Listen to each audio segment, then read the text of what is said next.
ప్రజాగళం పాదయాత్రకి విచ్చేసినటువంటి తెలుగుదేశం పార్టీ కుటుంబ సభ్యులకు, మన జాతీయ తెలుగుదేశం పార్టీ అధ్యక్షులు గౌరవ నారా చంద్రబాబు నాయుడు గారికి, పార్లమెంటు సభ్యుడిగా జనసేన తరపు నుంచి పోటీ చేసినటువంటి మన ఎన్డీఏ అభ్యర్థి బాలశౌరి గారికి, అలాగే వర్ల కుమార్ రాజా గారు మన శాసనసభ్యుడిగా పోటీ చేస్తూ ఉన్నారు. ఇవాళ జగన్మోహన్ రెడ్డిని గద్దె దించడం కోసం భారతీయ జనతా పార్టీ, జనసేన, తెలుగుదేశం పార్టీ కలిపి సమిష్టిగా పోరాటం నిర్వహిస్తూ ఉన్నాయి. ఈ రాష్ట్రాన్ని కాపాడుకుంటమే ప్రధానమైన ఎజెండా. ఈ ప్రజాస్వామ్యాన్ని కాపాడుకోవడం కోసమే మనమంతా కూడా ఇవాళ ఒక శక్తిగా ఏర్పడాల్సి వచ్చింది. ఈ బాబు గారు చేసే ఈ పోరాటంలో అనేక ఇబ్బందులు ఎదురైనా కూడా బాబు గారు పోరాడుతూనే, అక్రమ కేసులు పెట్టినా కూడా ఆయన నిరంతరం ప్రజల కోసం శ్రమిస్తూనే ఉన్నారు. ప్రజాస్వామ్యాన్ని కాపాడటమే ప్రథమ ఎజెండా. ఈ రాష్ట్రాన్ని అభివృద్ధి చేసుకోవాలి. ఆ దుర్మార్గుడి చేతుల్లో వచ్చి మన రాష్ట్రాన్ని కాపాడుకోవాల్సిన బాధ్యత మన అందరి మీద ఉంది. మీరంతా కూడా చంద్రబాబు నాయుడు గారు, పవన్ కళ్యాణ్ గారు, నరేంద్ర మోదీ గారు చేసే ఈ పోరాటానికి మీరంతా వెన్నుదన్నుగా నిలబడి రాబోయే ఎన్నికల్లో తెలుగుదేశం పార్టీని అధికారంలోకి తీసుకురావాల్సిందిగా కోరుతూ మీ అందరి దగ్గర సెలవు తీసుకున్నాను. ఇప్పుడు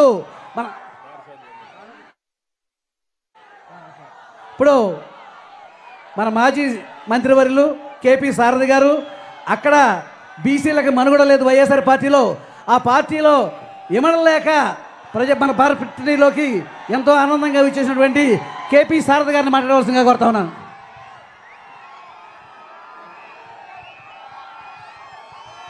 అందరికీ నమస్కారం.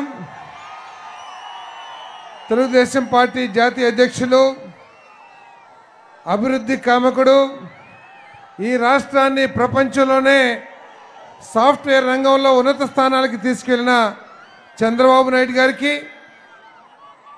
పామర్ నియోజకవర్గం నుంచి తెలుగుదేశం, జనసేన, బీజేపీల అభ్యర్థిగా పోటీ చేస్తున్న వర్ల కుమార్ రాజా గారికి, బీజేపీ, టీడీపీ, జనసేన పార్లమెంట్ సభ్యుడిగా పోటీ చేస్తున్న సోదర సమానులు బాలశౌరి గారికి, వేదిక మీదున్న కొనకల్ మాజీ పార్లమెంట్ సభ్యులు కొనకల్ నారాయణ గారికి అందరికీ నమస్కారాలు.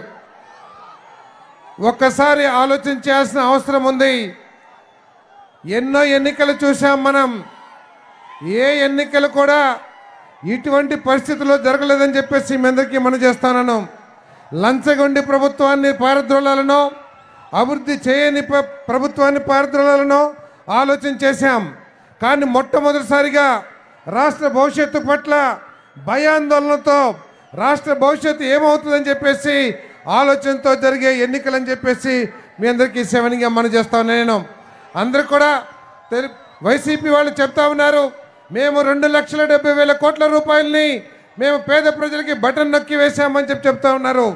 ఒక పక్క 2,70,000 కోట్లు వేసి, ఇంకో పక్క మద్యపాన నిషేధం చేసి కానీ నేను ఓటు అడగనన్న జగన్మోహన్ రెడ్డి గారు 1,40,000 కోట్ల రూపాయలు పేద ప్రజల నుంచి జలగ పిండినట్టు, రక్తాన్ని పిండినాడని చెప్పేసి మీ అందరికీ సెవెన్గా మనం చేస్తాను. నేను ఆయన ఏదైతే ఇచ్చాడో, ఒకటి మద్యం ద్వారా 2 కరెంటు బిల్లుల ద్వారా పేద ప్రజల నుంచి పిండేశాడని చెప్పేసి మీ అందరికీ సెవెన్గా మనం చేస్తాను.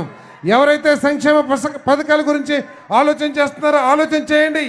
ఈరోజు పెన్షన్లు అందక కొంతమంది మరణిస్తే దాన్ని తెలుగుదేశం పార్టీ మీదకి ఏ విధంగా తొయ్యాలని చెప్పేసి చూస్తున్నారు, ఒకసారి ఆలోచించమని చెప్పేసి మనం చేస్తా ఉన్నాను. 5 సంవత్సరాల క్రితం ఇదే వైఎస్ఆర్ కాంగ్రెస్ పార్టీ నారాసుర రక్త చరిత్ర అని చెప్పేసి పెద్ద హెడ్డింగ్తో సాక్షి పేపర్లో, టెలివిజన్లో చెప్పారు.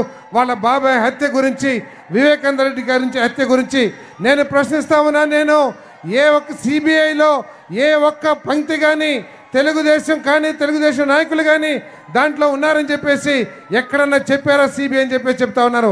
వారి కుటుంబ సభ్యులే చెప్తా ఉన్నారు, ఆ హంతకులను రక్షిస్తున్నాడు జగన్మోహన్ రెడ్డి అని చెప్పేసి.